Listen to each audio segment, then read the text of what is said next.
everyone. Final call. If you've changed your mind, you better run now. I'm going to lock that door. It is stuck here. It's lovely to be here and to see some familiar faces. So we have, as all teachers know, you have your plan, and then you have what actually happens. So I have a plan, and we're going to just see how we go. And how we go really depends on how brave you're feeling and courageous. Because I will talk a little bit, but really you don't want me to talk too much. The bigger thing is that you're going to be talking. And this is why I gave you a warning to leave if you wanted to go, is I'm going to be encouraging you the whole way through to be brave to talk to people you don't know. And so I know our absolute colleagues sitting over there have spent a week together, so I'm going to ask them to find later on different people, and it's going to help if you do that. Obviously we have one barrier in the room, language. And so if it looks like unfortunately one of our common languages here is English, but if it looks like you are not going to be able to engage with someone in English, then obviously stick with someone who speaks your language if you can. Okay. All right. Feels like one of those movies that warns you about what's going to happen. Makes you feel good. All right. So I'm going to start. Whoopsie. Wrong thing. Okay. Today we're gonna try and fill a few things into this democracy toolbox. I'm going to have a few things that I'm going to put in and that you're going to play with and try out. And then there's going to be a time for you to be able to add some things in as well as we go along. I'm going to start with a, I guess not a story, but an infotainment. I can't even speak English today. I don't know what I'm saying. You know what I'm saying? I don't know what I'm saying. It just seems to be going here. I'm going to tell you about this strange thing that exists in Tulsa, which is a city in the United States. No, I'm not from the United States. I'm from South Africa. But in Tulsa, there's this thing called the center of the universe. Anyone ever heard of that? Just as a matter of interest. This place in Tulsa. Excellent. I like to be the person who tells someone something new you've never heard about. It's always fun when someone goes, oh, we know. Okay, next story. Okay, so there's this place in Tulsa. It's literally called the center of the universe. It's that little circle that you see in the middle of that tiling. Just to kind of orientate yourself around where that circle is. It's surrounded by these kind of, a couple of tall skyscrapers, and then there's some smaller, older buildings. And you'll notice as you look into that kind of quad area, there's some kind of raised flower beds, I suppose, made of concrete. Now what's interesting about this place is that circle. And if you stand in the circle, like right in the middle of the circle where you see most of those people are standing, especially that man who's got his hand in his pockets, something strange happens. First of all, your voice starts to echo. And you hear your voice echoing. And your voice also starts to distort. So it sounds different, and it sounds a bit kind of metallic. Metallic like a machine almost. So it's echoing, and it's distorting your voice. Now, in some ways, that's in some ways a good metaphor for where we are in this world we live in, and especially if we think about social media. That we stand in these kind of echo chambers. And so when you're in that middle of that circle, your voice is echoing back at you. And it's also distorting. And we know that a lot of people, none of you in the room, because you're all global citizens who are critical thinkers, but a lot of other people just follow people that they like. And you follow the news sites that you trust. And you follow people whose views you support. Very few of us deliberately follow people who have very different views. And our algorithms do the same thing. They just push all the content that they think we like, and so we keep on talking to ourselves in some ways. And sometimes we like that too, because you don't want to bring in the voice of someone very different to you, because then it messes up your algorithm. You know, it's like when you're watching streaming and you've got a family and you each have to have your profile. Because if your kids get onto your streaming and they mess up your profile, then you have the wrong information that's being sent there. But on social media, we seem to be in these echo chambers, just like when you're standing in Tulsa. The other way it also is a bit of a metaphor is this distortion of the voice. Because if we think about misinformation coming in, so it's not only that we are hearing our own voice and it's our own information that's coming back at us, sometimes it's also distorted by the misinformation that's being fed to us very deliberately. And then even with AI and systems like ChatGPT and DeepSeek, all these different systems, we know, yes, they're trained on this vast knowledge of the internet, which is diverse, but we also know that the vast knowledge of the internet isn't all the knowledge. There are lots of cultures and languages that aren't reflected on the internet. And so you go on ChatGPT, certain cultures and histories and that stuff are just not really there unless it's really pushed at. And then even more so, the AI distorts some of the information because sometimes it just makes up rubbish because it doesn't have the answer and it hallucinates. And then even more, which is a bit of an echo chamber, it also sometimes just tells you what you want to hear.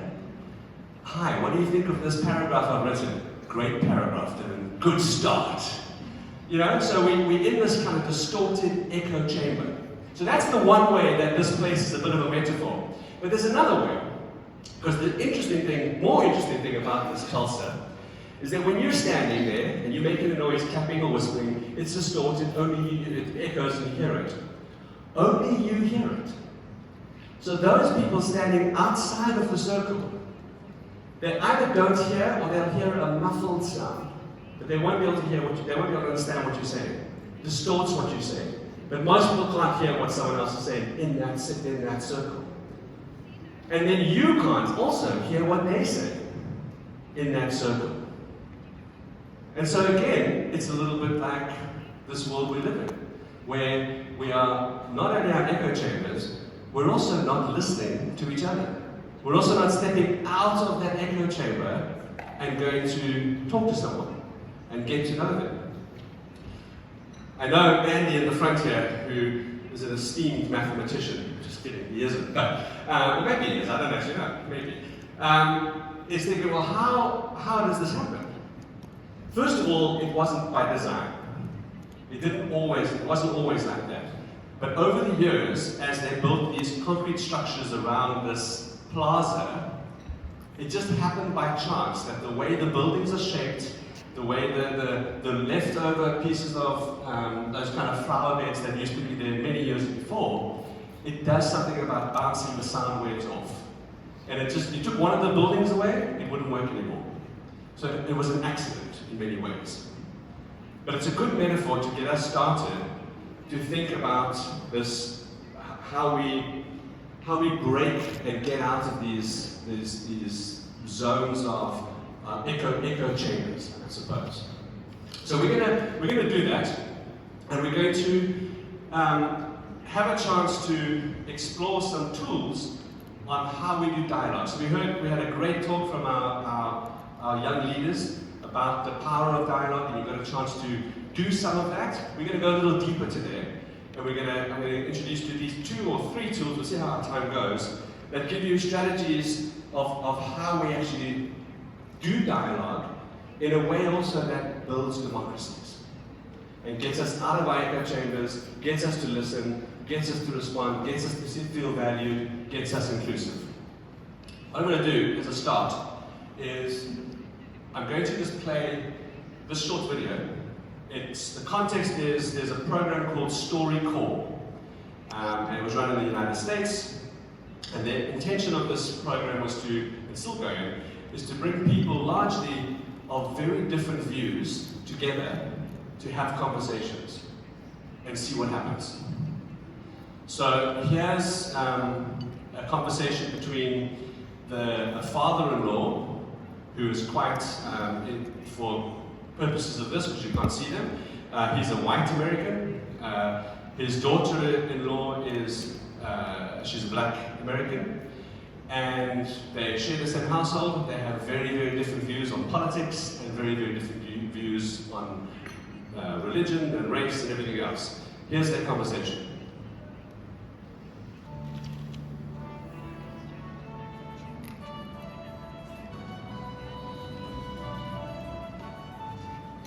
I think I want to be remembered, first of all, as a God-fearing man.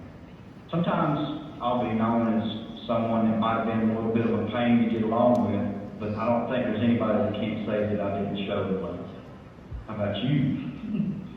I want to be remembered as a hard worker. I want to show people that I care and treat everyone with kindness and respect because we all deserve that. When you think about the future, what are you most scared of and what are you most hopeful for? I think what I'm most scared of are my grandkids and what they may have to deal with in the future. Nuclear war, our resources being depleted. What I'm most afraid of is that we'll keep getting divided, but all wrapped in that, I'm hopeful because you and I come from, maybe different backgrounds and maybe different political views and maybe different religious views, but none of that has ever stopped us from being a family.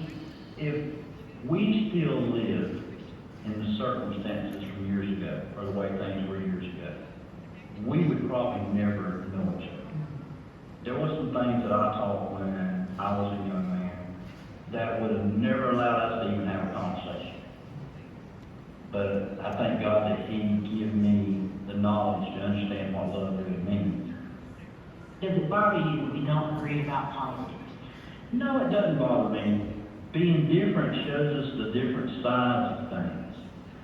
We may differ in a lot of things, but we agree in a lot of things. I think we can listen to each other in a lot of things. You're precious to me. You really are. Okay, so just quickly, just two people, just some response, something you felt when you listened to that, something you thought about, anything, any connection. Let's pretend, because no one ever wants to be the first person to talk, so let's pretend that someone has spoken already and you're second. Excellent. It sounded authentic. Yeah. It sounded real. I mean, not something that's been manufactured to prove a point, but actually something that took place. Yeah. Two people who had a conversation and learned something about each other. Yeah? You good? Yeah. Thank you. Forgot I had a team, thank you. Two people having a conversation and has different point of view about politics, but they're not focused on the different political views, but they try to find the sameness, the unity to make them connected and they love each other. Fantastic. Two people talk, but they have the same concerns about the future.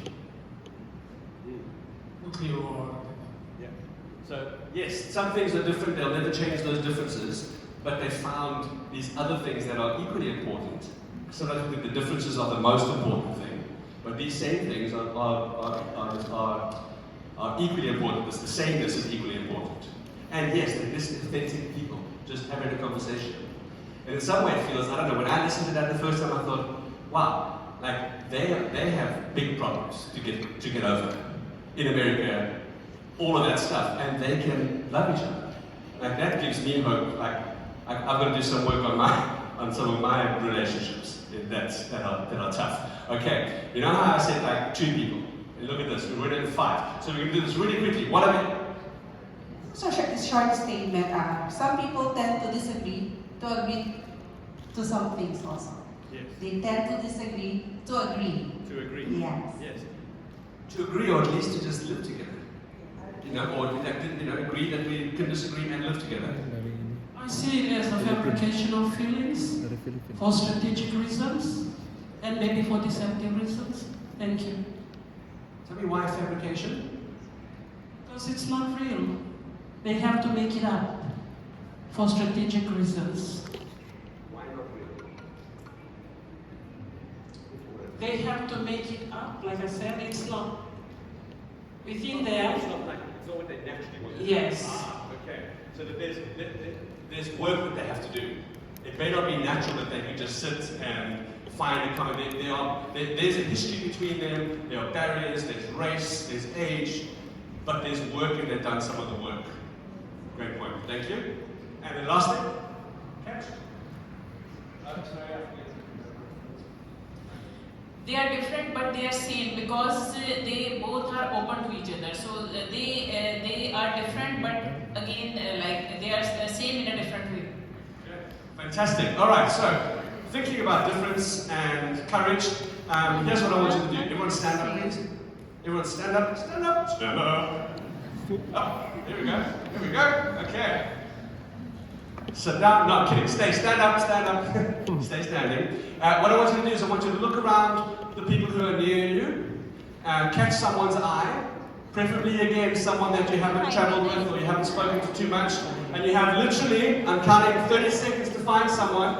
Stand next to them. When you found that person, you'll go back to your seat later on, sit down with them, and you've got 30 seconds to find someone. Go. And if there's one person at the end that doesn't have someone, I'll find you someone. But find someone. Quick, quick, quick. Say hello. Go, go, go. 30 seconds. 28. 29. 26. 32. Quick, quick, quick. Find them and sit. And find someone. I can help you find someone.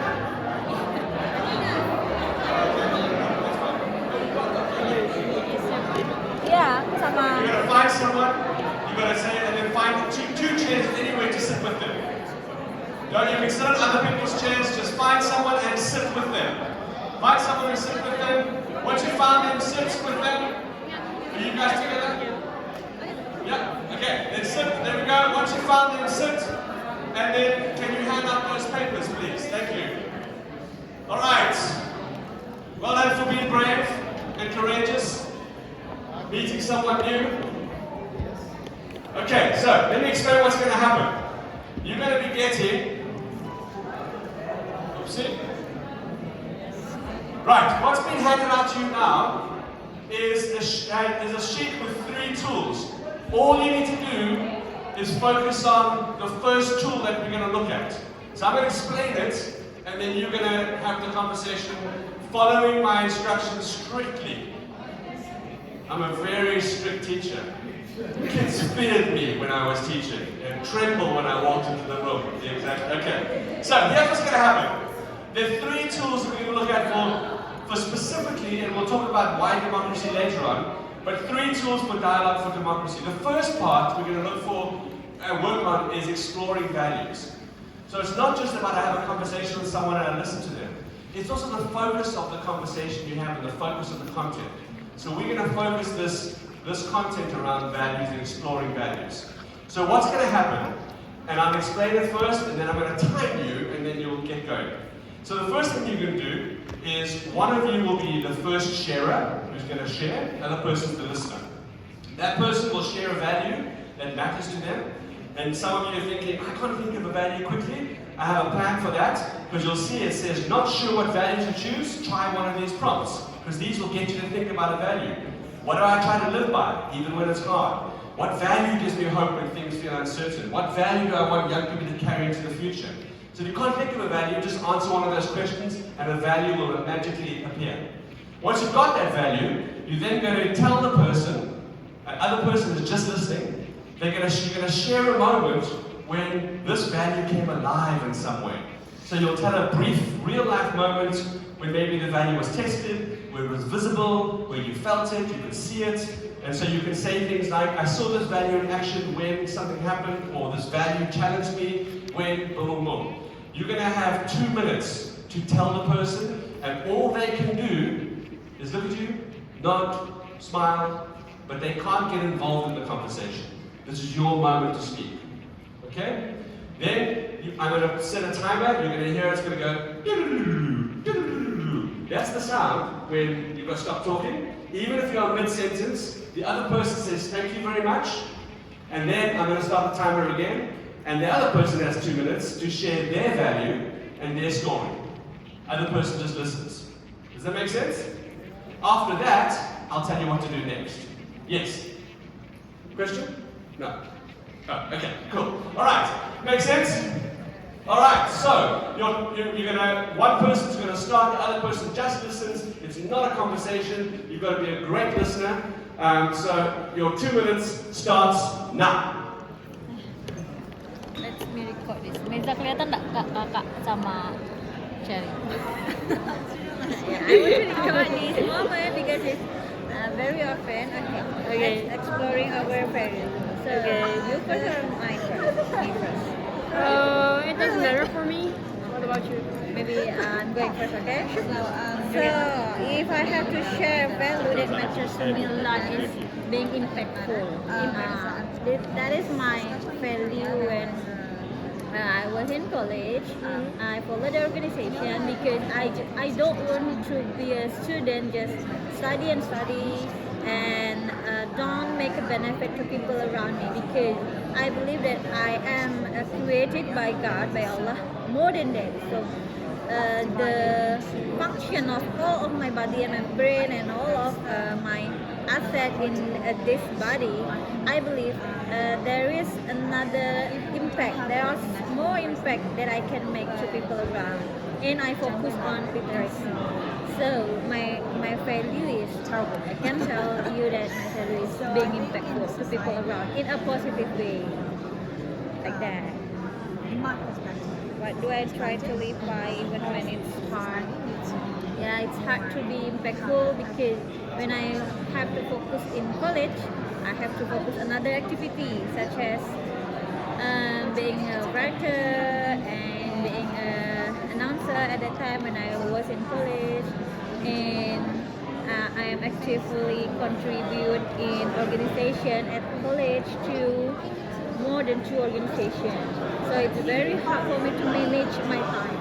That's the hard thing. But my value gives me some little bit pride of myself. This is my pride. I'm going to have empower if I can make impact to another people around me in a positive way. How about your values? I think you need to fill out the whole 2 minutes, and then I think the ring is not yet ring yet, so you have more time to share your story. I still have time. What value gives me hope when things feel uncertain? Do you have any other stories? Alright, I can't find my sound, so time's up! I will find my sound. Okay, that was 2 minutes for the one person. Now you swap. It's the other person's chance to share their value and their story. Your 2 minutes starts now. Okay, so now it's your turn. Yes. Let me tell you my story. So, my value in my life is humanity and love. My major is political science and international relations. So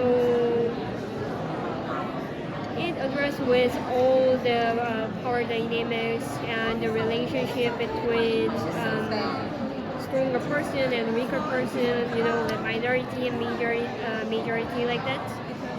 So while learning about that, I realized that humanity and love is gonna be disappearing in our whole life, regardless of race, ethnicity, country, national, nations, or everything.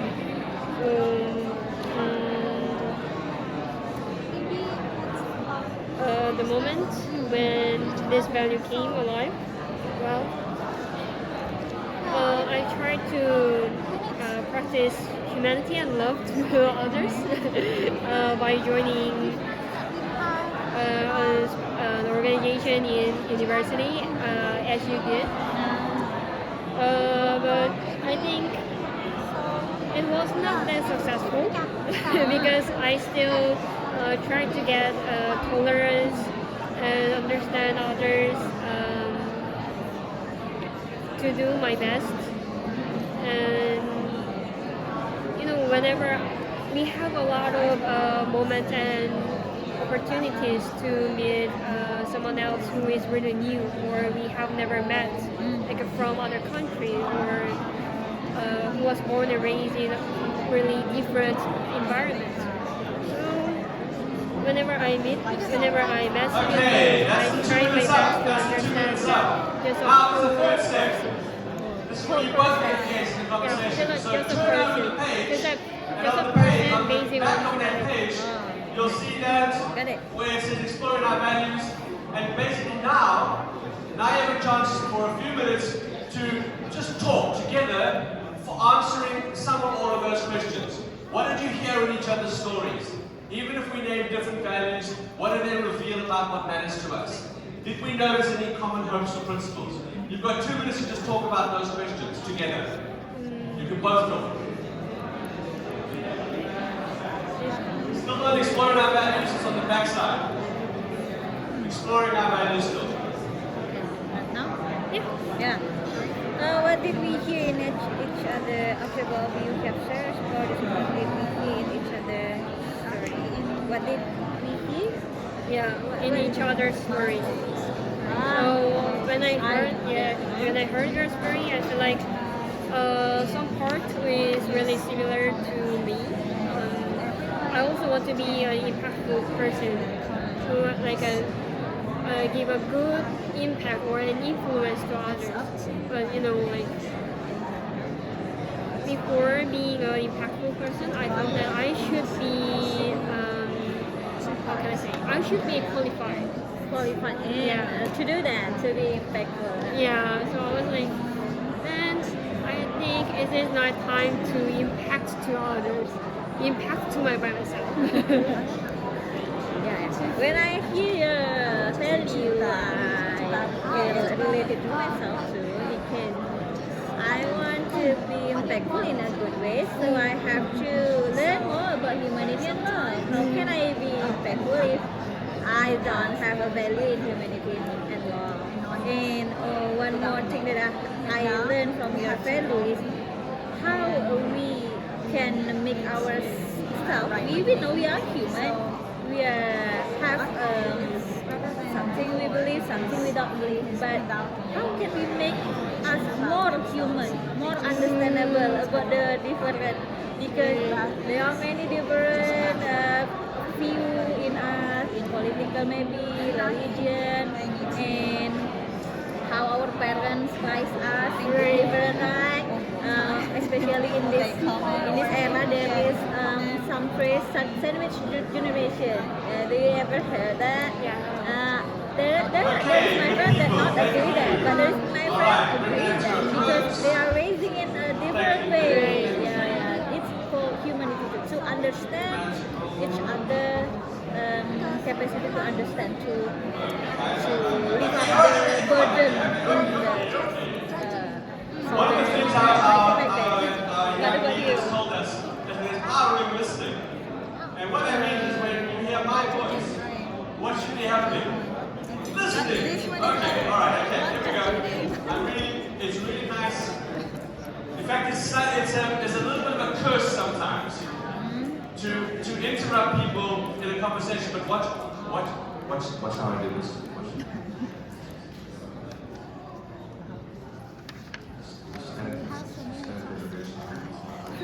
Okay, there we go. See how you did that? Yeah, it's amazing. It's a little trick. Okay, thank you. Sorry about that. Right. So, one way we practice dialogue is exploring values, finding those commonalities. Because, as we've seen and we know, even though there are all these differences in the room, and even if we're all lovely people, there are differences in this room, you will find these common values. And strengthening democracy needs to have some very tight knots. If you think of these threads between us, there are some knots that kind of hold it tightly in place. Exploring values in this particular way is one way.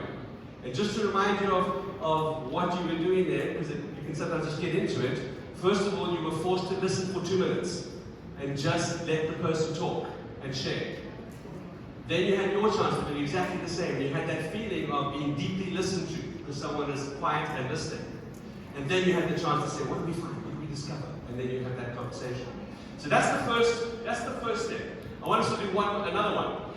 This one, you can turn to the next page, is around exploring or cultivating, practicing curiosity.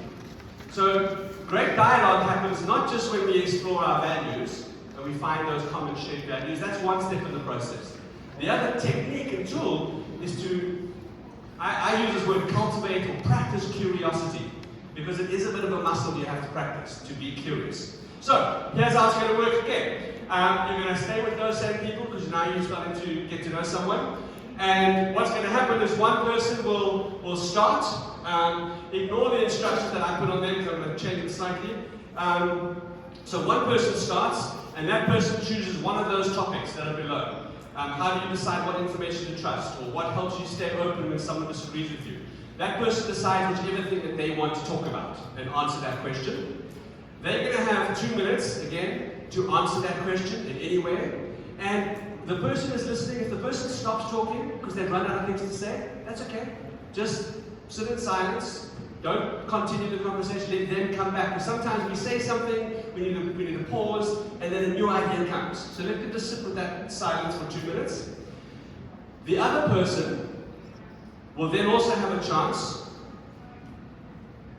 No, sorry, wrong. Got it wrong there. The other person will be using the back page, where it has some curious questions. So the first person has spent their 2 minutes answering and explaining something. The other person has 2 minutes to ask any of those 3 questions and see where the conversation goes. So you're going to practice asking that person some curious questions given what they've said. That'll be 2 minutes. Then I'm going to tell you to stop. Then that person, the new person, will then go back and they will talk about one of those first prompts to talk about, and the other person will listen, and then the other person will have a chance to ask those curious questions. Does that make sense? Yeah. Felt like I did a lot of that person, this person, that person. Okay, but I mean, you're all intelligent people, way more than me, so you can get it. Okay, let's, but actually seriously, just want to make sure everyone understand. Yeah, okay, so you've got 2 minutes. Choose who goes first, the other person, and then the other person listens, because you're going to ask those curious questions afterwards. Okay, your 2 minutes starts now. Okay, cool. So 2 minutes first is this, and 2 minutes first is this. Right. Who is the first then? You or me practicing curiosity?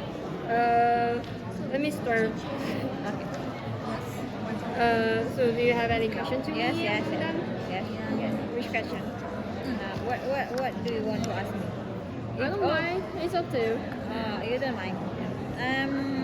Cherry, how do you decide what information to trust in a world? So many voices, so many resources, so many information around. How you decide which information you can take to yourself? Right. You know, I think it was they were already mentioned before. I mean, in the previous sessions, but I always try to find information with a trustworthy media. Yeah, like for example, like a really big media broadcast station like CNN, BBC, like that. But you know, some medias are biased. For example, you know, the Fox News is really famous to sports. We're going to move on to But like asking the questions that I told you. the otherwise, New York Times is strongly supports the Democrats. So for that, I always try to read the both sides from the news articles and to collect the information. But you know, as I am a human, I get more focused to when I focus on like when I really the news media strongly Persons have a interested. chance to share now. The other partner is going to turn over the page and ask all or one of those 3 curious questions. So now you turn over the page and you ask the curious questions.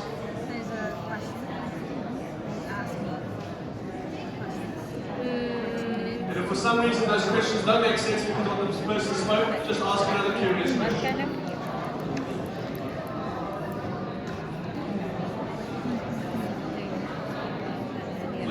Raise your hand.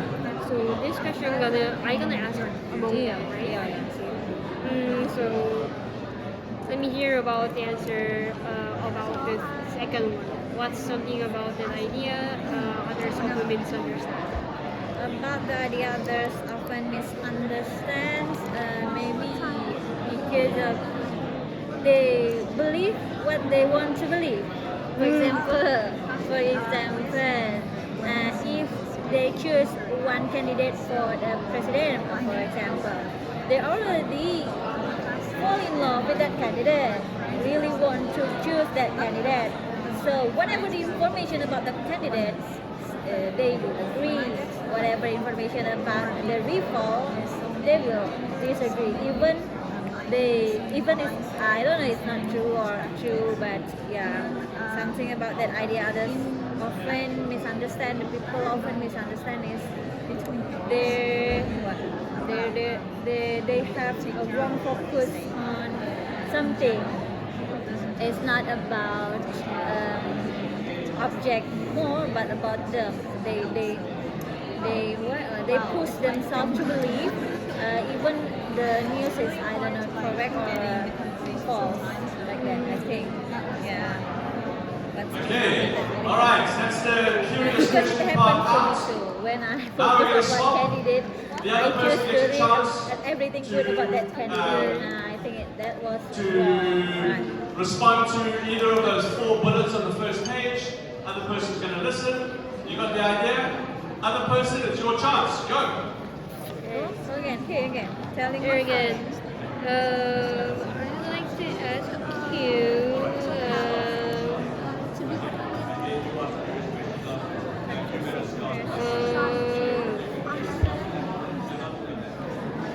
I was really curious about the second one. What helps you stay open when someone disagrees with you? It often happens for me in my home, me and my husband. We often disagree about everything, about political views, about how to handle our self-development, how to choose a book genre for our home because we have our library at home. We have more than 1,000 books. Sometimes we disagree each other. And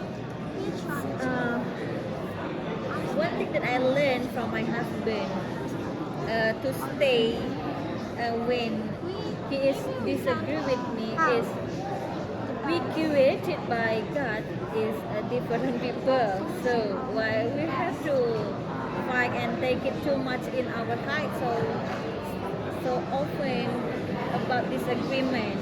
So what helps me to stay open when someone disagree with me? Maybe I can, yeah. He disagree with me because he is human being too, such like me. So I can be in that position when tomorrow comes. Maybe if another topic comes, I can be that person too. And I want to be treated. How I treated someone is that way I want to be treated. So if I being rude, someone will disagree with me, then I deserve to accept. So now you're going to swap, and the other partner who was listening, the listening person, will now ask any of those 3 curious questions or any other ones that make sense given what they spoke about. So the listener now asks the questions, and you have 2 minutes. Okay, maybe I'm gonna ask you about what experience led you to that view. Maybe you are feeling about disagreement or something like that. Maybe what experience? Maybe more specific. I think I'm not sure when I started to get this view, but following my memories. Loading your memories. Yeah, they reminding. I'm not sure about the start, but I can tell you one episode. So I was in the United States last year, and just as an exchange student. And I met various students from all different states, Bangladeshi, Pakistan, China, Ukraine, UK, Spain, Japan, and all around the country. So, and they have all other different views, and they have all other interests. So whenever we gonna do together, including like study or attending events, even like just play, have a plan with in the outside. We have all different opinions, and they want to have their own interest. So, but I am not sure if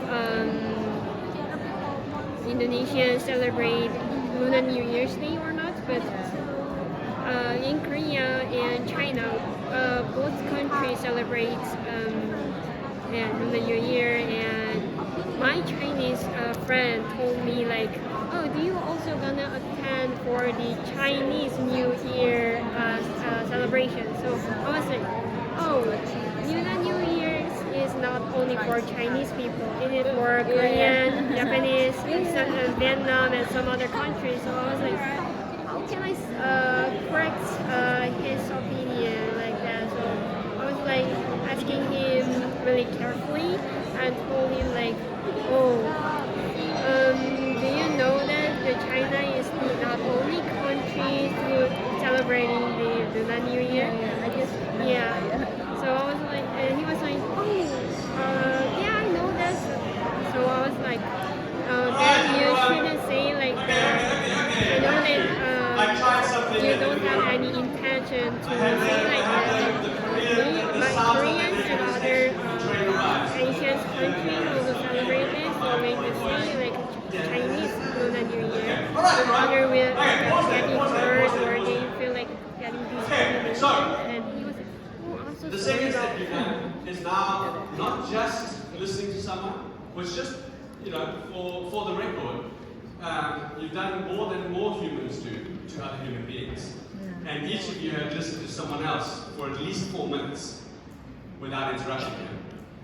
Which means, even better, the other person and yourself has had someone listen to them without interruption for 4 minutes. That's a very rare experience. So our first thing was not just the structure of I talk, you listen, and I'm engaged in the listening, but also talking about values and exploring the values. And that helps us to explore them, to get them out. Now you've also gone to the step of being able to ask curious questions. And asking curious questions is really good because maybe the person is very different to you, and maybe you already have an assumption about them, and maybe you already think this divide is so big. But just by asking a curious question, you have that unlocking that little bit of hope that something could emerge. You go, oh, okay, yeah, I still am very different to them, but there's also this little piece. But you wouldn't get there if you weren't answering questions, because they may not tell you anything either. Because they also think you are the enemy, or you're very different. So the curiosity is really important. Okay, so you've done 2 pieces of dialogue. I want to pause for 2 seconds. Just, I say 2 seconds, but I know it's not going to be 2 seconds. I want to pause for a little while. And what I'd like is, if anyone found anything surprising in the last, I don't know, that was probably half an hour that we were doing that for. Anything surprising? Did anything surprise you? Yes. Wait, thank you. I am surprised that you want us to engage in this discussion without thinking about the effect of culture in conversation. Because people from different cultural backgrounds have different mode and approach to conversations. And some people don't have the culture of asking questions because it might be rude. Some people have the culture of pointedly asking questions. But I like the exercise. I'm just wondering, what is the role of culture in this? Well, that is exactly it. Obviously, I'm coming from my experience and my culture and my engagement in this space. What I'm hoping, and we'll see when we get to the end, is that you all are able to take something of the principle of, and there are a couple of principal things here. You keep quiet, I talk, you listen. And I know, in my home, it is rude and disrespectful to look someone in the eye while they're talking. For some people it isn't in my home. But it doesn't stop the people having that conversation. The other piece is, yes, you're right about of course you're right. that about asking curious questions. So all I would say is that, are there other ways that the curiosity can emerge? And one way that it could happen is, if I was perhaps doing it, would be maybe I would be less asking the questions, but maybe I would be sharing something that opens up a path. But I'm specifically just looking at curious questions because that's kind of my mental mindset. But it's an important thing to remember because we are all in very different cultures and situations across. So thank you for saying that. Thank you. Anything else that was that you felt something? Was there a feeling that you had that you wanted to share? Is that you put your hand down and said, yeah, okay. Thank you. We shared quite a lot, even when we've just met for a few minutes. We shared a lot in common, even when a while ago she was a stranger. So, but when we opened up, the narratives were the same. So then I say, well, even in our diversity, we are the same. There's something that brings us together. Then listening, I was listening from the heart. I was listening from the heart, and not so much about the head, because listening with the head maybe could be judgmental, but listening with the heart, you drop all the guns and just listening and you feel. So there's that extra effort you put in the heart. Fantastic. And just to add also, especially around the values part, you were talking about things of values, and the questions were things that you hold dear, that are important to you. That is, it's already opening the way for the heart. Because you can also have conversations that are just in the head, where I listen, you talk, I do all those things, but I'm not actually getting down to the emotion. And not all conversations have to be emotional too, depending on the setting and the scenario. Yes, sir. Well, what surprised me is, if we know that tools, that we try to find the value is the similarity, and not trying to judge our interlocutor. So the very good point is will comes out, will emerge, that we have the same connection by finding the positive points. That's the first one from the value that I learned, and it seems like the new inside of me. The first tool is very powerful, the value. The second one is the curiosity. It can be sensed by our interlocutor. We ourselves, like what already been said, that the heart will come souls. What's come from your heart will be listened by the heart as well. But what mentioned by your mouth will be listened easily by the ear only. So it means that I can sense that the sincerity comes out, and that it will be responded the same way. So that's the point. Fantastic, thank you. And that made me think. Sorry, sir, over here. That made me think as you were talking in a response to what you were saying, sir, around other ways to do it. The other thing too is to be able to, because the listening is about, I hear you saying this, and then you talk. Because what you want, the most important thing about the curious question is that, oh, I get it that you really listen, because you asked me a question related to it, but you'll be good in those ways too. Rachel, last thing. Thank you. Just building on what Ali and her partner were talking about, I think when we were sharing values, that values get you to this point of connection so much more quickly. So, we're best friends now, and I'm coming good to stay with you. Is that okay? Yeah. We're neighbours, geographic neighbours anyway. Yeah, so the depth of the connection in such a short space of time when sharing values was what surprised us. And so if you think about, for those who are teachers, but all of you have been in classrooms, and all of you work in some way in education, you can imagine that you have to also create the spaces in classes where, and the content, where kids can have these conversations. Because just saying to them, pair up with someone who's different to you and that's not enough. It's about what are they talking about that can get them there quicker or ease them. Did anyone feel very, very, very uncomfortable? It just was really hard to do it. Or did most of you feel it was quite easy to have these conversations? Yeah? Okay. I'm going to take that. Yes, Dylan, it was easy. Okay, this is the very, very, very, very, very last one. I also feel that listening to somebody is very important. Like I was listening, like we all are, most of us are from the different cultural background, different religious background, ethnic and linguistic backgrounds. But when I was listening to this conversation, I'm feeling that we are the same.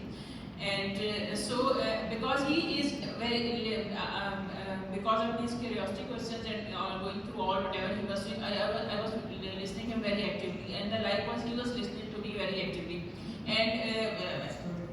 And our stories are similar. Now we were asking our stars, which star is his and which is mine, because we are all similar. So, yes. Yes.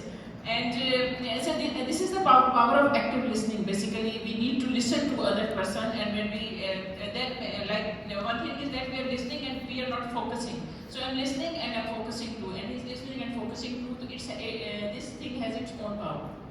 Fantastic. And then just again to re-emphasize the kind of the work that happens. It takes work to be quiet while someone's listening. That's part of active. We often talk about active listening. It isn't just nodding. It's the work of keeping quiet, resisting that temptation to interrupt them. And that other work is listening deeply, because at some point they are expecting a response, because that's the dialogue. And the response can't just be, okay, I've ignored what you said and I'm going to tell you what I want to say. It needs to respond to what the person has said in some way. Okay, so those are two kind of tools we popped into that democracy toolbox. There is a third one, but we're not going to do now, but that's the one that you take home and you try out for yourself. But it's equally important, and you saw a little bit of it in the previous session, and I'm not going to go through it, but it's about the power of telling your stories. Because the stories and your story, it can encompass values, but it encompasses your history. And when you tell stories, I almost see that you stretch the elastic band to allow for more space where there could be some connection. Like maybe you didn't get the connection in the value, or maybe you didn't get connection in the curiosity. But when you tell the story, and as the story is over a paced period of time, there just might be these moments where you go, oh, I was also in school and also had a terrible teacher, or whatever it is. So the storytelling is also an important part. And through storytelling, you again feel that human. So we're not going to go through the storytelling one. I'll leave that for you to read tonight when you decide you're not going to go out and you're just going to stay in and just read about storytelling and dialogue, because that's the kind of people that you are. Okay, let's go back to this toolbox. There's one more big thing I want to put into this toolbox, because I think for sure, as a democracy as a whole, whether we have technology or no technology, the more we can do these kinds of things, especially with people who are different to us, the stronger we create the bonds in a society and a community. The stronger those are, the better fertile soil to grow democracies. The other piece is how we respond to what is emerging around us in education. And my colleagues from around the world who are at FCU for the last week, we spent a little bit of time talking about AI in education, so I'll repeat this a little bit, and if you hear some snoring, you know why, because they heard some of this yesterday. But it's, we know AI is changing everything, across economies, professions, the way we communicate with each other, the interactions we have with machines. But for me, it feels that what's happening in education is the most important part. Because our job in education is to safeguard and get young people through the system to get them prepared for this future. And it's really hard at the moment because we've never known what the future looks like, but now we really, really, really don't know what the future looks like. And these tools, this force, it's beginning to shape, again, how young people learn, how they think, how teachers learn. And so if we don't navigate this area responsibly, then it actually doesn't matter whether it's democracy or autocracy that you're living in. We're in deep trouble. Of course, I also preface this with that this technology can be immensely great in education as well. But it all depends on how we embrace it and open. So the next thing I think we should be putting in this toolbox, and again, you'll have a chance to add to this toolbox, are these guardrails that we need for AI specifically in education. And so in the spirit of storytelling, I'm going to tell you another story about another place in America, and I don't know why these places are in America, it just happened to those who are on my radar. This is about the John Hancock Tower. It's in Boston. When it was built in the 1970s, it was seen as just this remarkable, incredible building. I mean, it looks pretty impressive even today. It's much higher than the other buildings. It's thin. It's got these smooth glass sheets up and down. There are lots of buildings in the world like this now. In the 1970s, there weren't too many like that. It was almost one of the first few that had these kind of sheets of glass as, holding the, just sheets of glass covering it. And so visually, it looks really beautiful. And the architect who created the building, do architects create buildings? No? Design them, that's what they do. He was an award-winning architect anyway, and he won more awards for this particular building. Incredible building. Problem is that soon the windows started to fall out. Massive windows, really, really big windows, heavy windows started to fall out. So many of them fell out, and they would replace them with these sheets of wood that it became known as, for a while, the largest wooden building in the world, because it was just covered with these wooden sheets as these windows had fallen out.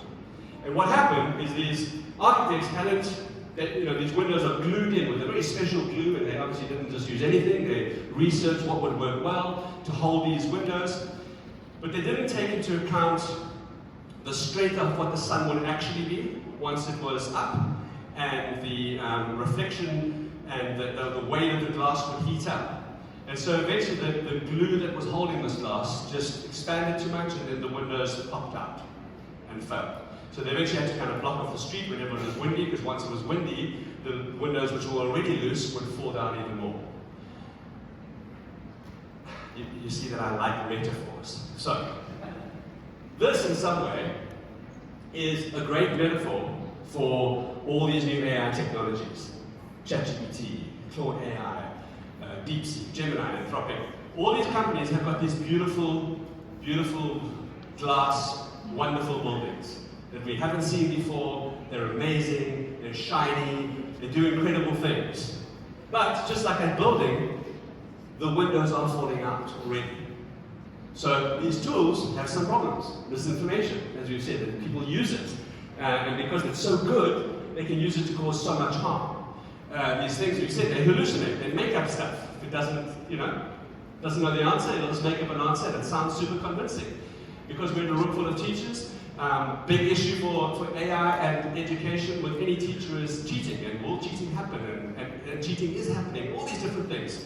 So this great invention, this great building almost, has some problems. Windows are falling out. And of course, and then to add access and inequality, which is one of the biggest things, is that in a world that already has a big digital divide, you bring this new incredible technology in that can supercharge people, but unless you have a computer and a cell phone or a data connection, you don't have access to that, and then you can be left even further behind.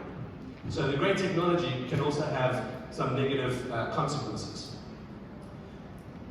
Let me just say these two things because actually they're important for later on. That the other kind of issue that AI is bringing is that it does can flatten thinking. It makes you lazy, it makes you not do the hard work. It's just too tempting to just grab the dessert before the salad. So that's the one thing. But the building had another issue.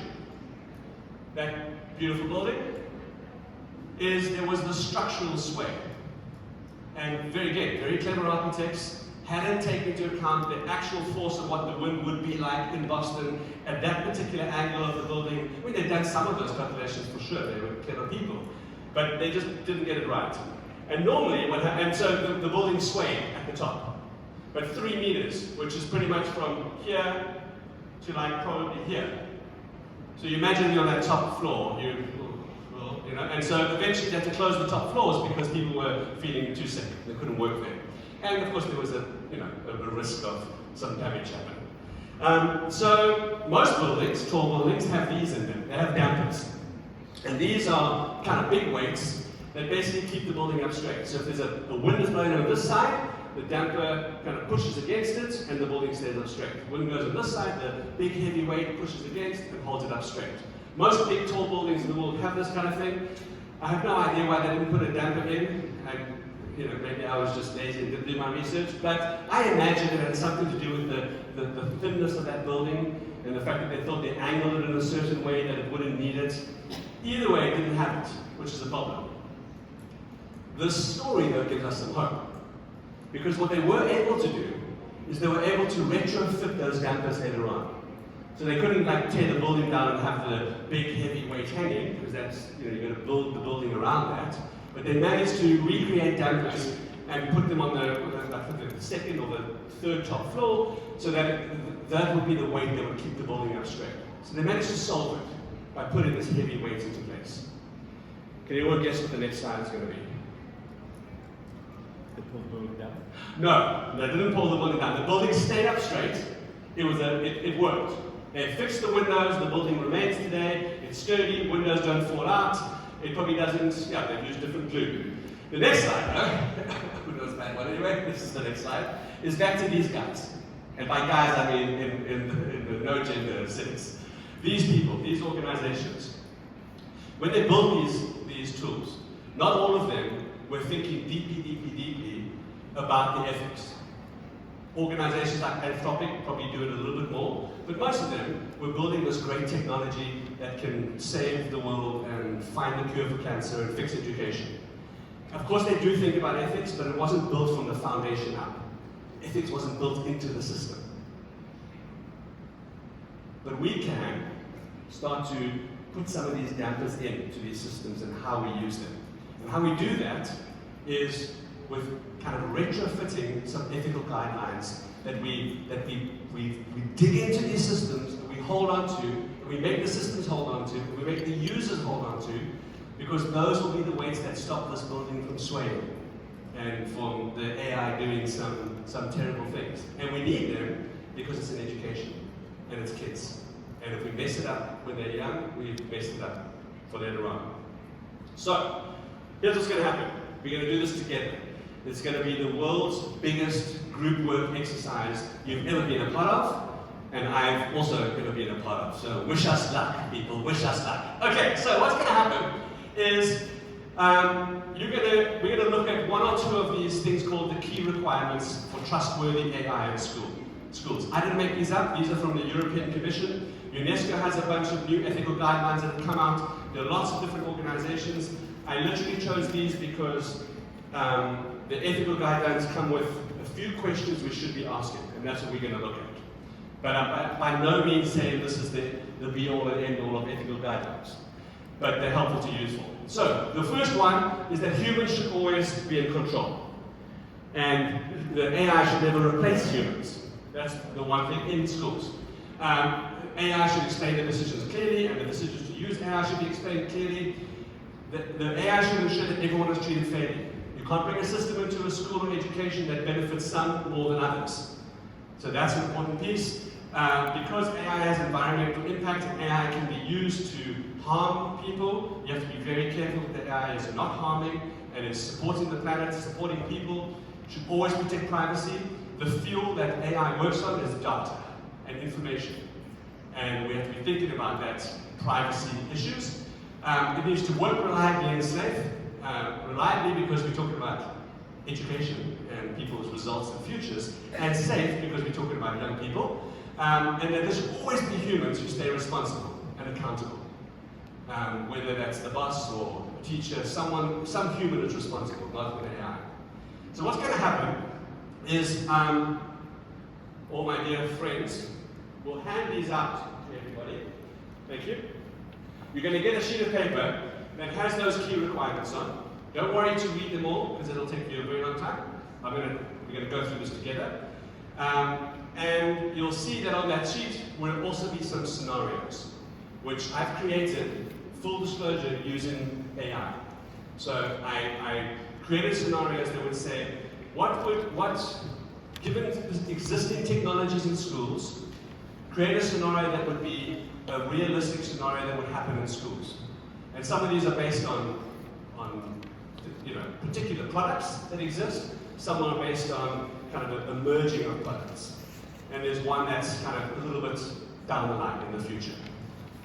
So what we're going to do is we're going to look at those scenarios, and we're going to pretend that we are in an institution where this scenario happens, which we'll talk about, and then we're going to decide what are the ethical questions we should be asking when this scenario happens. Okay, so you're all going to get a sheet. Let me just double check what I'm doing here. Okay. And on that sheet you'll see, you'll have those key requirements, you'll have a scenario, and we're gonna all look at scenario A together. I'm just waiting to check everyone's got a sheet. Everyone's got a sheet of paper? Okay, so do me a favor. Turn over the page to where you can see scenario A. Ignore the key requirements. Let's just look at scenario A together. And now, because my voice is getting tired, would someone like to read scenario A to all of us, and the rest of us can follow along? Anyone would like to read? Who would like to read? Anyone? Yep, thank you. Okay. Right. All of us just follow along. Scenario A, AI Dialogue Coach for Global Citizenship Program. A university's global citizenship program uses AI to facilitate cross-cultural dialogue between students from different backgrounds. A public university's global citizenship education program introduces an AI-powered dialogue facilitator to support conversations between local and international students.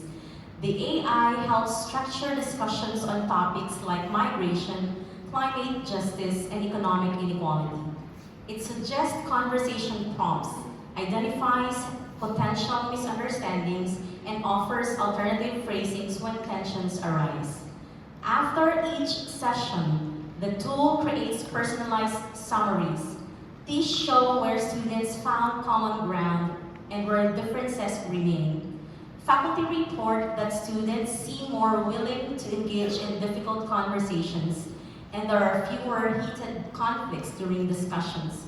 The AI system stores conversation data to improve its cultural sensitivity decision-making systems and generates reports on student engagement patterns.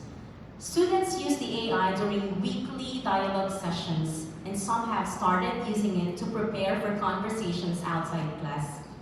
The program is considering expanding AI facilitation to add to other campus dialogue initiatives. Okay, thank you. All right, so you understand the scenario? Those two? Okay, so, yep, here we go. I just wanted to say that whenever we do forums with youth in my country, school forums or youth centers forums, and we ask students what they need, most of them say that they really want a digital or virtual teacher, like a ChatGPT or any artificial intelligence that would help them not just with the homework, but addressing them any questions related to psychology or how to communicate better with parents, but not just a machine, but it should be like a human being. So they all want the teacher to guide them along the way, which I think is a good idea. The problem is that we cannot, control the quality of the text that's later. So, on one hand, we want to do what the students require. At the same time, we have to be careful what information the student will be receiving from that artificial intelligence. Exactly. So that's a good example of this kind of stuff being wanted and real, and some of it is. So you all understand the scenario. So now, for the next 5 minutes, let's imagine you work at this institution and you care about your students, and the big bosses have said, here it is, we want you to, give us your decision whether we should use this or not, or what should we be thinking about as we use this.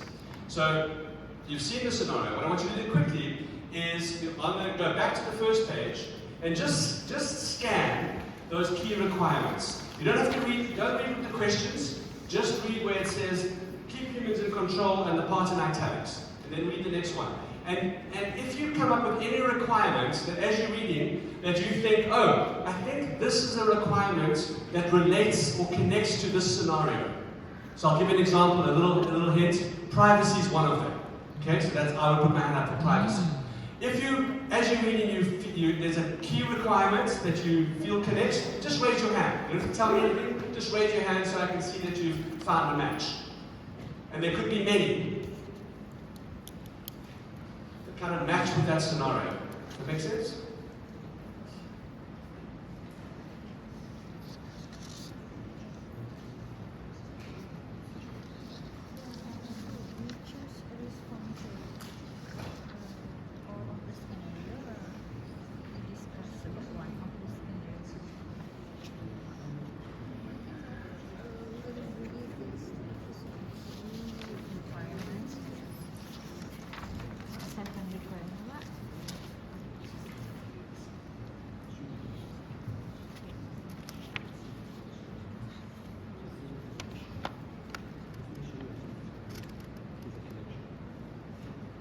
what you're trying to do is just see if there's a connection between the scenario and what it was dealing with and any of those requirements. Are there some issues about privacy? Are there some issues about humans in control? Is there an issue there about accountability? Anyone got any link? Any kind of match? Yep, you got one? Okay, so hold on. Okay, so here's one key requirement that when that scenario is on your desk, what is your name? Sanyon. So it's when it lands on your desk, they say, Sanyon, here's the thing. What do you think? What should we be thinking about? You're going to say, okay, well, it's an issue of privacy. Tell me why. It says the IS system stores conversation data from data through which cultural sensitivity decision-making systems, but I'm specifically storing conversation data is regarding privacy. It can really hurt students' privacy. Okay, so we're all going to choose privacy for now, because that's one that you spotted. That when this system comes, your radar goes off and says, hold on, there's a privacy issue with this. It's beautiful, it does amazing things, but there's something that we should be concerned about. I'm not saying we're not going to choose it, but be concerned about. Okay? So I want you to all turn and look at the privacy. What number is it? The privacy is number E. So look at E, protect privacy. Everyone have a look at that. And here's what's going to happen. You'll see there are 4 or 5 questions under there. I want you to read those questions. And if any of those questions think that's an important question we should be asking, just raise your hand. Don't tell me what the question is yet, just raise your hand if you see any question in there you think that's an important question to ask. Okay, we've got one important question there to ask. So just read the questions, see if there's one of them that you think, oh, that's so important, we better be asking that question. Just to protect privacy, that's all you're looking at.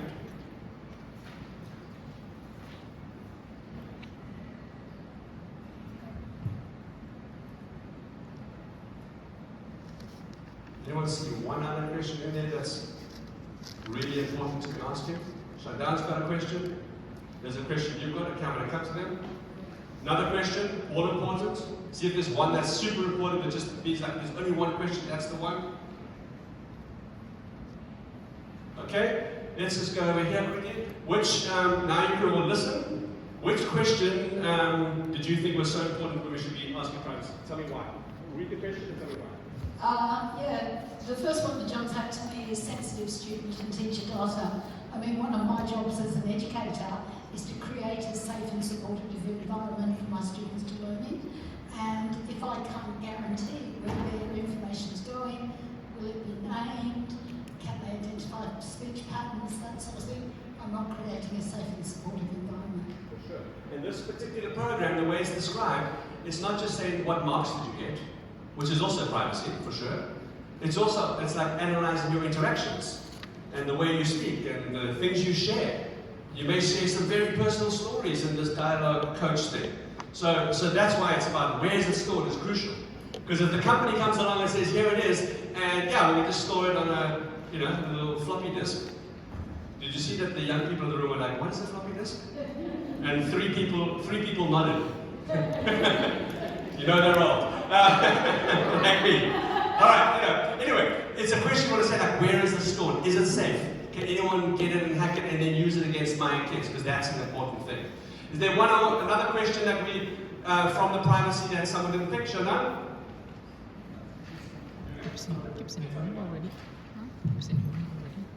I guess there's a question about the access of the data. Do only the right people have access to the data and it's used only for intended purpose? Because they are getting and storing conversations, and it's clearly mentioned that they are using this data to make some decision making for the cultural sensitivity. But there is nothing mentioned about how they are going for the access policy. So that's also important. So I mean, do the people who have access to this personal data, which reveals lots about students, are they trained to know how to deal with that? Do they sign a confidentiality clause that you know, that it allows them not to share it. All these kind, or can just anyone who works on the campus use it? Because then that feels dangerous. Then things could be leaked. Okay. And lastly, is it a different question? Are teachers and students informed about how their data is being used and why? Because there are cases that, the university didn't mention if the university did get the informed consent of the participants in terms of doing the cultural sensitivity program. For sure. And so again, this is not to say, oh, the system is terrible. The system could be great.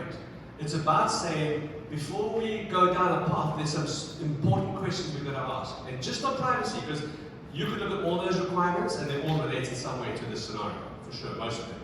But just around privacy, we've got to be saying, before we release this, there are a couple of things we know we've got to do. We've got to have a policy that says, when this is used, students must sign consent. If they don't sign consent, they can't do that. We need to have it very clearly stated with the service provider. This is how the data is protected. All these kinds of things. Now, the reality is right now, and this is just my assumption of some of the schools that I've worked with and know, is that people are not doing their thinking. They go, whoa, look at this program. I can type in lesson plan, boom, there it is. I can add my kids' results and it writes comments for them. Oh, amazing. I can do all this stuff because it's amazing and it saves you time. Very few people are thinking, and what is OpenAI and ChatGPT? What are they going to do with that? Are they going to put that into the systems to create better education tools and use my kids' data and they're going to make billions of dollars? Well, whatever they're going to do. And we're in this moment where we kind of like, I don't know, you remember going back to when you're like 3 years old and it's your birthday or something and you get this cool present and everyone loves you and you're just like starry-eyed. And actually, like, we've got to be thinking very, very deeply and very quickly about some of these issues because it's out there and it's moving really, really quickly. And we can't also wait, why I want to say this, we can't also wait for, I don't know, governments, because they're all pretty slow, generally, around the world, very, very slow in getting this act together. A lot of education departments, slow as well. Principals may be slow. Bosses may be slow. So we also have to be able to take some responsibility here. So we're not going to go through all those requirements. But I do want you to be able to take that back with you. And when you are engaging, and I'll do this on just at a personal level, when you're engaging with particular tools, look at those ethical requirements and say, well, like, should I be asking some questions about this tool that I'm using? Is it making me a better teacher or a better learner or a better thinker if you're not even a teacher? Is it dumbing down my teaching? These are the kinds of questions we need to be asking. Okay, here we go. Last comment, and then I'm going to get you to do one more thing for me before we go. I would like to ask the fourth question. Can privacy settings be customized to meet the needs of the school and students? It was not mentioned in the scenario. It's like in the Facebook or any other social media. If it is possible for the school to customize the privacy setting, if it's for public or if it's really for public, if it's really for me or it's for everybody's consumption, like things like that. Thank you. And so what you did there is exactly what you want people to be doing. To be saying, oh, this system didn't mention it. But it's really something that I know from my experience of these things, it needs to be there. So that's that kind of question that we've got to be drilled into and keep on asking. And especially now, because it's moving so fast. Dylan, what's the point of this scenario that it doesn't meet any of these criteria? I mean, all these questions no. to be asked. So this probably meets a lot of criteria to be fine, if we could get some answers to these other questions. So on some levels, it could work, but we wouldn't be able to release it until we know stuff around privacy. And we also need to know, is these interactions that they're having, is it improving students' abilities or performance, or is it maybe not improving it? So the idea is to be able to say, here's the system, it says it'll do all this stuff, we think it's maybe useful in some things, let's ask all those questions about it. Because we might come to the conclusion that it actually isn't going to work, or actually doesn't work. But something like this exists. So the intention was not to be able to, in this particular thing, it wasn't even to find answers, like, is it a good system? It's just that if this exists, and things like this exist, we've got to be asking certain questions of it. and not just privacy, obviously. That's it? Yeah? Do you feel like you want to add? I thought they could all be questioned. I mean, the scenario that was described doesn't actually answer any of these questions. I mean, they're already answering by asking more questions of whoever wrote that scenario. 100%. The scenario is exactly not supposed to provide answers. It's just about it's got to provoke the questions we need to be asking about it, to test it, to decide. Don't you know that? Yes, Dylan, I just wanted to point out, because I'm obsessed with monitoring and evaluation, as Karina knows, that I just zeroed in on the outcomes that were identified for education. So, you know, that students there'd be fewer heated discussions or more willing to engage in different conversations. I guess, you know, maybe there needs to be heated discussions in a particular context. We just don't know. So is that what we're trying to achieve when it comes to this kind of education? It might be more that it's the quality of those interactions or some other outcome, but I'm not sure whether those are the things that